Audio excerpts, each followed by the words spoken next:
का हमारा चिंता के लिए भाग पढ़ेंगे हिब्री पत्रिया उसका 12 अध्याय।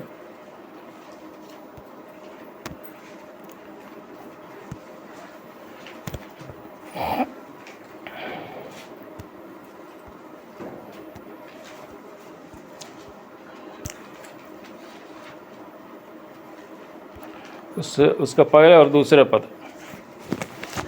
हिब्री पत्रिया उसका 12 अध्याय उसका पहला और दूसरा पद।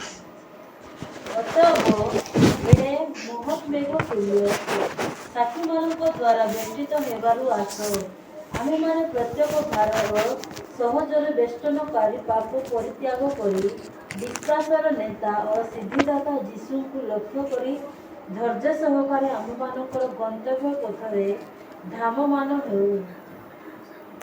से आपणा सम्मुखस्थ आनंद निमंते अपमान तुच्छ ज्ञान करी धैर्य सह कृष्य मृत्यु भोग कले पुणी ईश्वर सिंहासनर दक्षिण पार्श्वर उपविष्ट होई अछंती। परमेश्वर का नाम का महिमा हो। इसका पहला पद में इस प्रकार लिखा है कि इस कारण जबकि गवाहों का ऐसा बड़ा बादल हमको घेरे हुए है। इसका अर्थ ये है कि हम अकेला नहीं है। हम कभी कभी सोचते हैं कि हम अकेला है, लेकिन प्रभु का दास कहता है कि हम अकेला नहीं है। हमारे चारों तरफ बहुत बड़ा एक साक्षी, एक गवाहियों का एक झुंड हमारे चारों तरफ है। इसलिए हमें ये महसूस नहीं करना कि हम अकेला है, हम अकेला नहीं है। यह लिखा है इसी कारण। कौन सा कारण? 11 अध्याय में लिखा हुआ है। बहुत लोगों का जो एक लिस्ट लिखा हुआ है।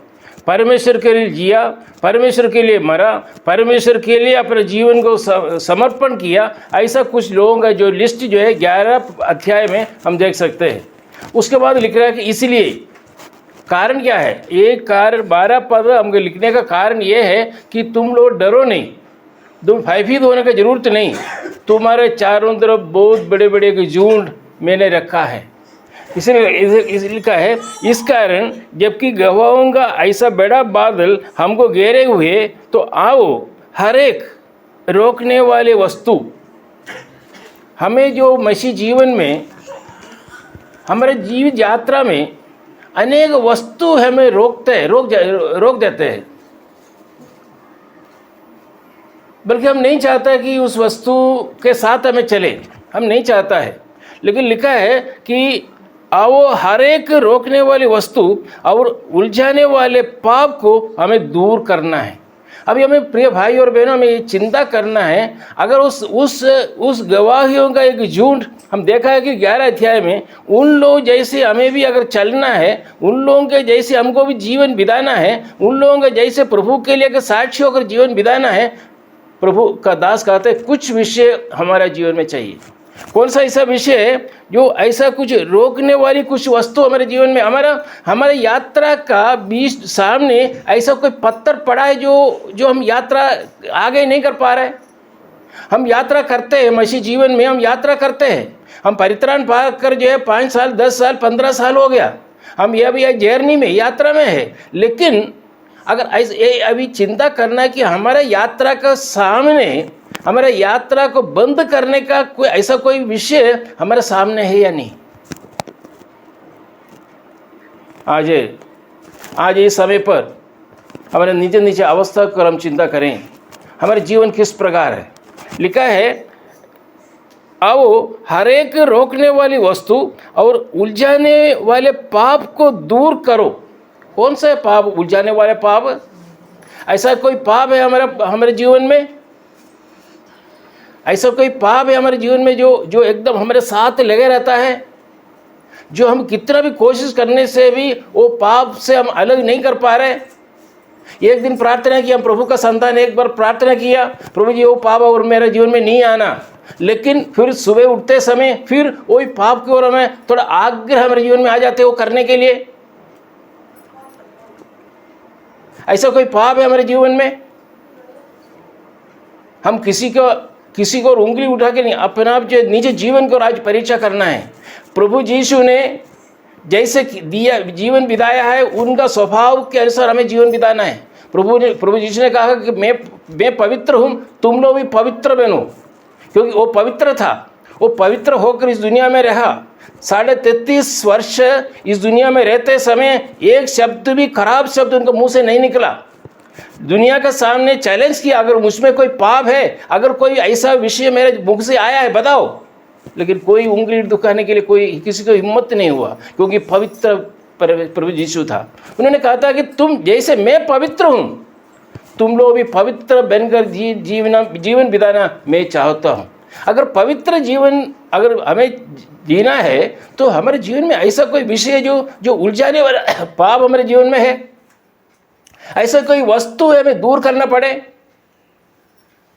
ये कितना बड़ा पाप है, ये पाप है उलझाने वाला, मैंने हमारे साथ लगे रहता है।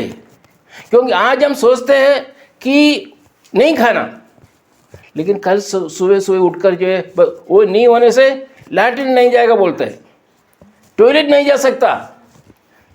हमारे इलाके जो बीड़ी नहीं पीने से, पहले था बीड़ी नहीं पीने से टॉयलेट नहीं जा सकता, नहीं तो लाल काफ़ी नहीं पीने से टॉयलेट नहीं जा सकता। इस प्रकार का एक आदत, एक दुस्वभाव हमारे जीवन में है कि नहीं, उसी को उलझाने वाला पाप बोलते हैं।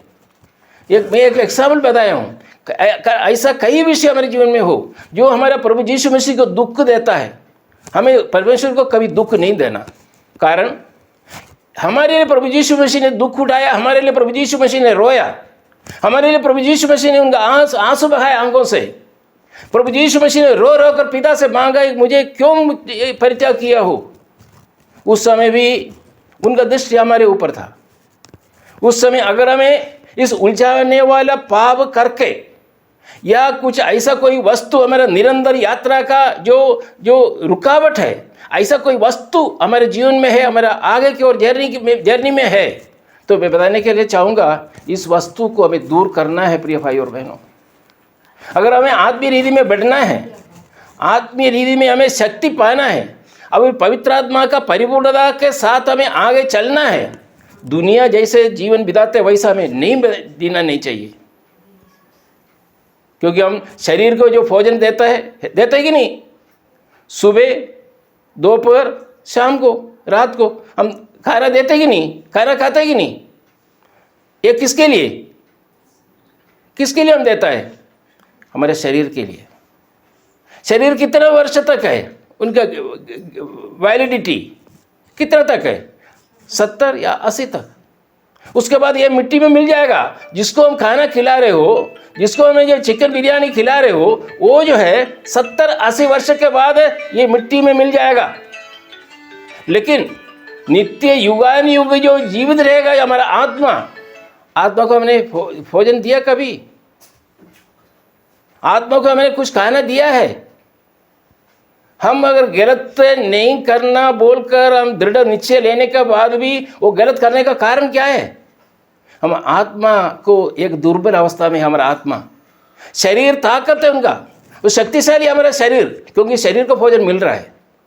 एक कुत्ता, 2 कुत्ता को बाहर रखो, एक काला कुत्ता और सफ़ेद कुत्ता, एक कुत्ता का खाना दे दो, दूसरे कुत्तों को खाना मत दो, वह 1 हफ्ता कौन सा भोंकेगा? कौन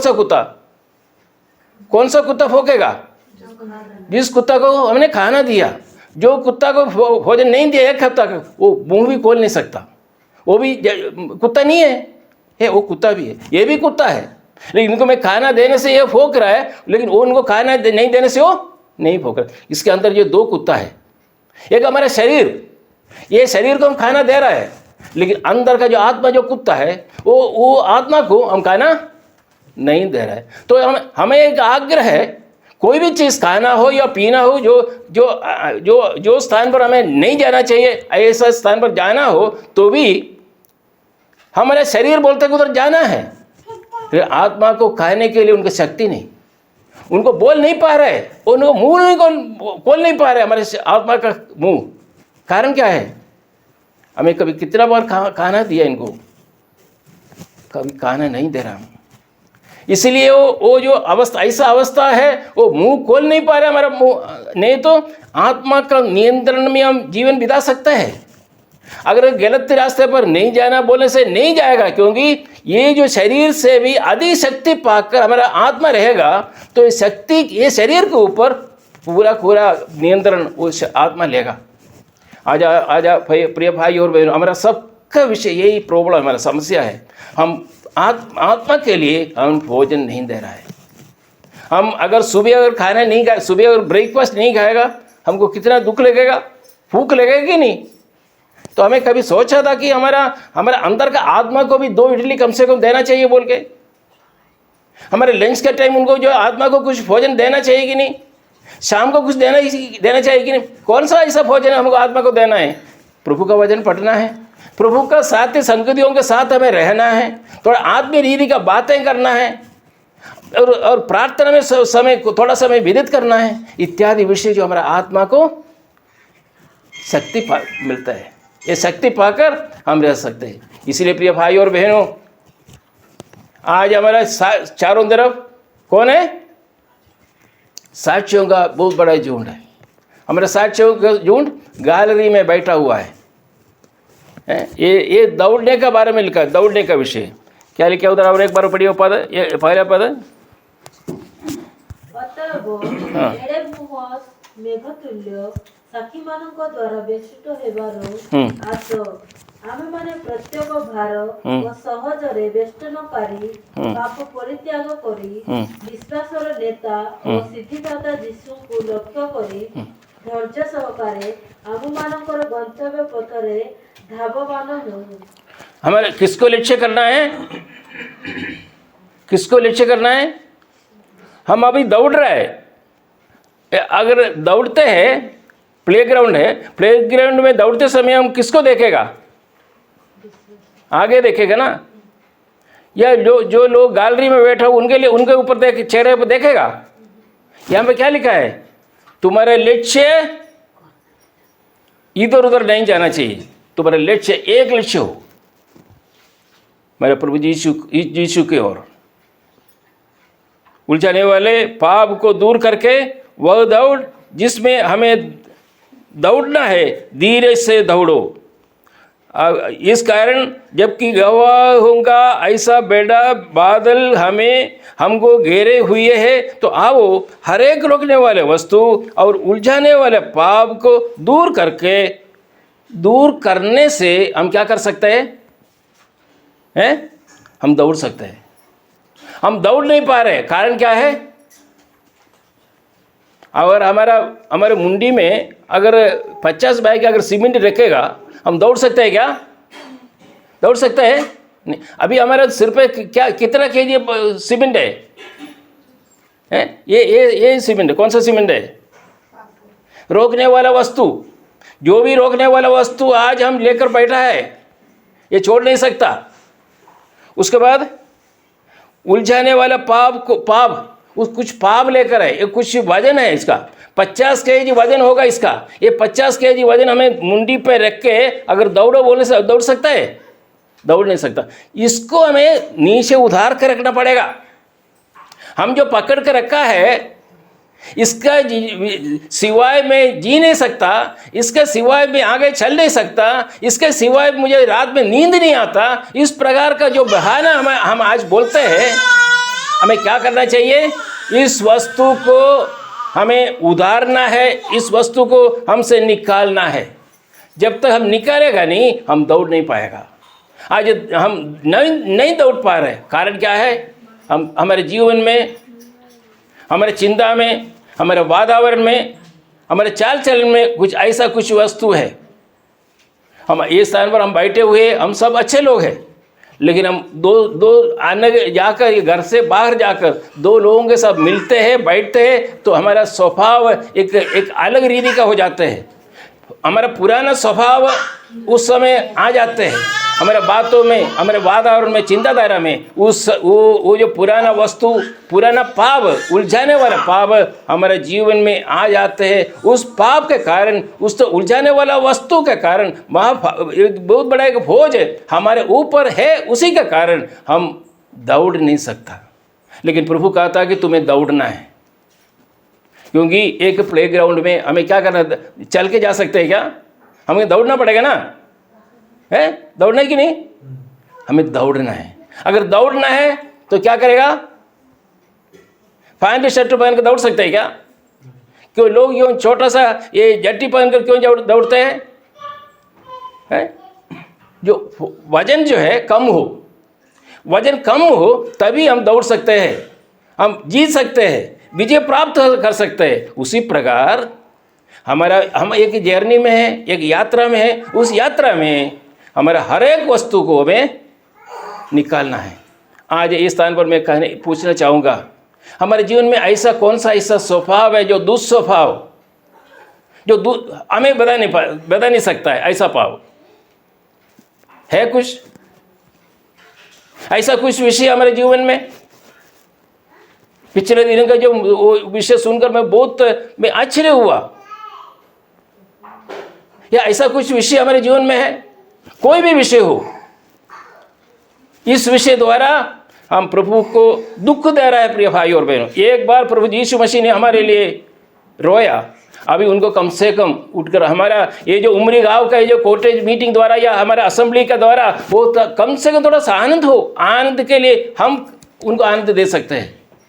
एक बार हमारे लिए रोया, क्या उनको अभी भी रुलाना है?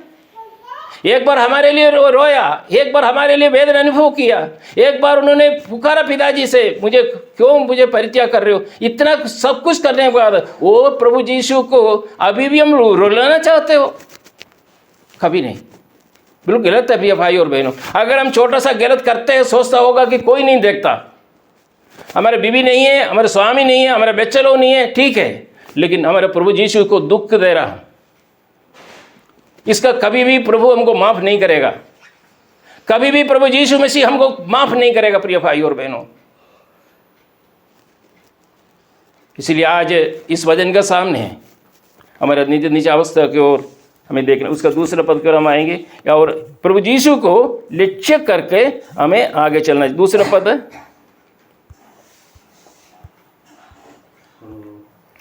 और विश्वास के कर्ता और सिद्ध करने वाला यीशु की ओर ताकते रहे, जिसने उस आनंद के लिए जो उसके आगे घरा था लज्जा की कुछ चिंता ना करके क्रूस का दुख सहा और सिंहासन पर परमेश्वर के दाहिने जा बैठा। प्रभु यीशु मसीह क्या किया हमारे लिए? उन्होंने हमारे लिए दुख उठाकर आज सिंहासन पर हमारे लिए बैठा हुआ है। और ये स्थान पर प्रभु यीशु मसीह क्यों बैठा है? एक वकील होकर आज बैठा हुआ है, एक वकील होकर प्रभु यीशु मसीह आज बैठा हुआ है। अगर एक ध्यान रखना प्रिय भाई और बहनों, आज हमारे लिए वाद विवाद करते हैं पिता से, हे उम्री का मेरा बेटा है, मेरा भाई है, मेरा बेटा है, मेरा बेटी है, उसको दंड नहीं देना अभी, कृपा युग, इसके लिए बोलते हैं अनुग्रह का युग, कृपा युग। हम अगर पाप करते हैं, प्रभु का संतान होकर अगर हमारे जीवन में कुछ गिरावट आते हैं, तो हमारा प्रभु यीशु मसीह आज वकील होकर पिता के स्वभाव वाद विवाद करते हैं। लेकिन एक बार ये वकील कौन बनेगा? जज बनेगा। जज बनने के बाद हम वाद विवाद नहीं कर सकता। वो है एक बार और जज बनने वाला है। हमें एक न्यायासन को सामने, उनको सिंहासन के सामने हमको खड़े रहना पड़ेगा। आज जो कुछ पाप हमारे जीवन में आ रहा है, या बिना स्वामी जाने, बिना जाने, या स्त्री बिना जाने, या बच्चे लोग बिना जाने हमारे जीवन में गुप्त पाप अगर है, उसका भी हमें अकाउंट देना पड़ेगा प्रभु यीशु को। उस समय वो वकील नहीं, उस समय वो एडवोकेट नहीं, उस समय वो जज है। दो वकील वाद विवाद करके हमारा जो कुछ हमने पाप किया, जो कुछ हमने जीवन में जो हुआ, उसका हमको लेखा देना पड़ेगा प्रभु के सामने। वो अपना किताब खोलकर हमको पढ़ाएगा, दिखाएगा, सुनाएगा वो। प्रिय भाई और बहनों, इसीलिए हमें क्या करना चाहिए? विश्वास के कर्ता और सिद्ध करने वाले यीशु की ओर ताकते रहो। हमारे जीवन में एक विषय प्रभु चाहता है, हमारे लिए एक विश्वास का कर्ता है। वो कौन है विश्वास का कर्ता? हमारा प्रभु यीशु मसीह। जिसके ऊपर हम विश्वास कर सकते हैं, जिसके ऊपर विश्वास कर सकते हैं, वो हमारा विश्वास का कर्ता है। वो विश्वास के कर्ता और सिद्ध करने वाला यीशु की ओर ताकते रहो। आज इस स्थान पर मैं कहने के लिए चाहूँगा, हम दिन सारे बहुत काम में व्यस्त रहता है, मुझे मालूम है। बिजनेस लोगों के लिए संडे के दिन में भी छुट्टी नहीं मिलता, लेकिन या प्रभु यीशु का इच्छा ऐसा है? स्वयं थोड़ा पूछिए, मैं प्रभु के लिए 1 घंटा भी नहीं देना? मैं अगर उस दिन में जो पैसा मुझे मिलता है, उस पैसा शू बोल के चले जाएगा। एक बैलून, बहुत बड़ा बैलून में एक सूजी लगाने से क्या होगा? थोड़ा सा हवा बाहर आएगा, पूरा जाएगा। हम जितना भी मगर जितना भी करते हो प्रिय भाई और बहनों, हमें जो उद्धार दिया हुआ हमारे प्रभु को अगर टाइम नहीं है देने के लिए, कितना विषय है, कितना दुख का विषय है। हमारे स्त्री के लिए टाइम नहीं है, हमारे बच्चे लोग बीमार होने से टाइम नहीं हमको है, टाइम है। हमारे स्त्री बीमार होने से हमको टाइम नहीं है।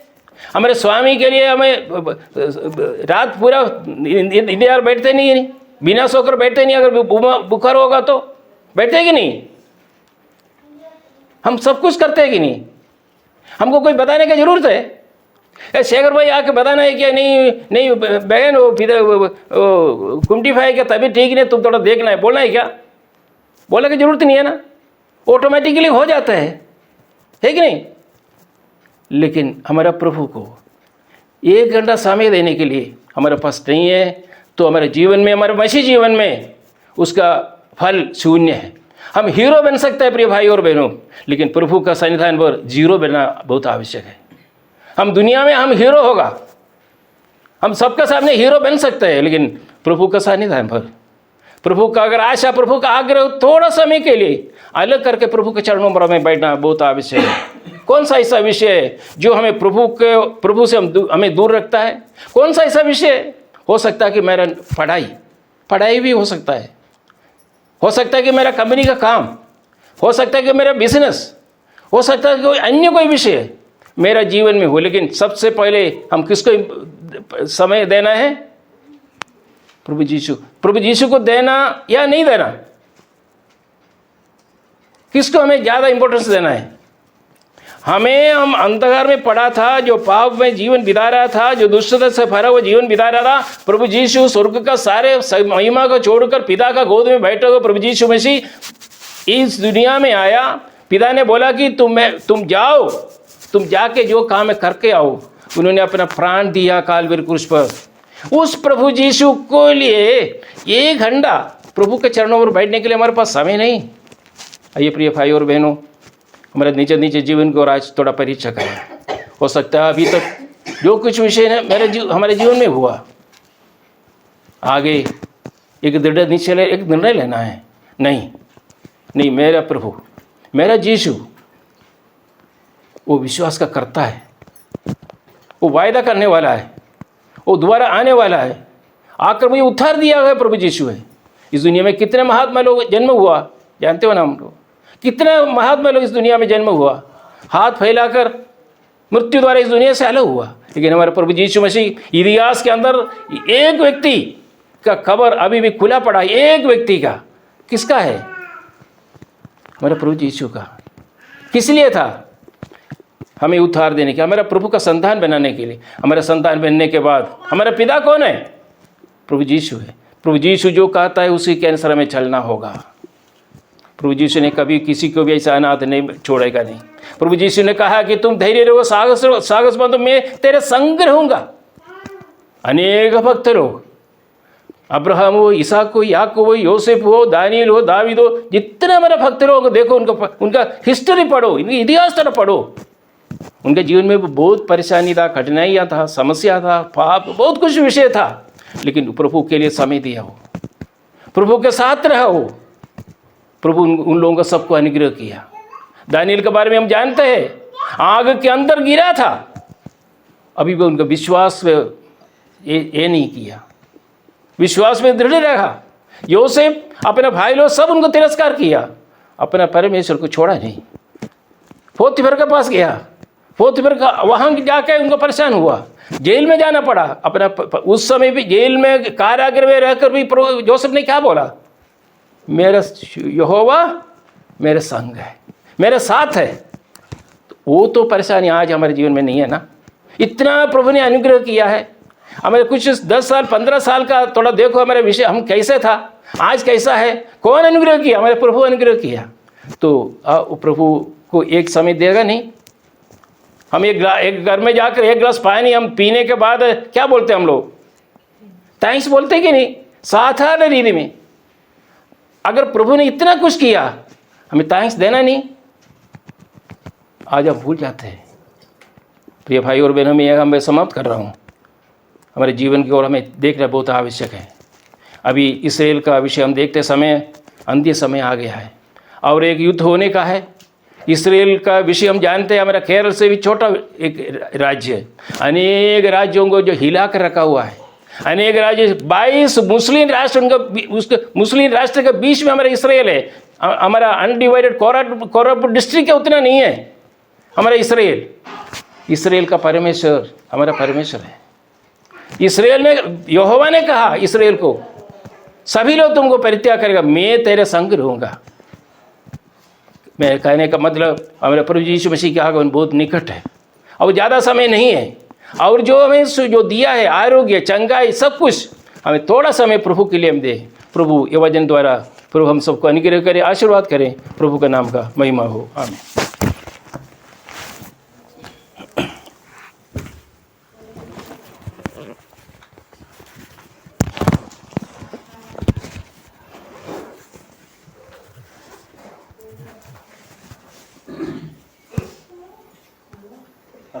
प्रार्थना करब।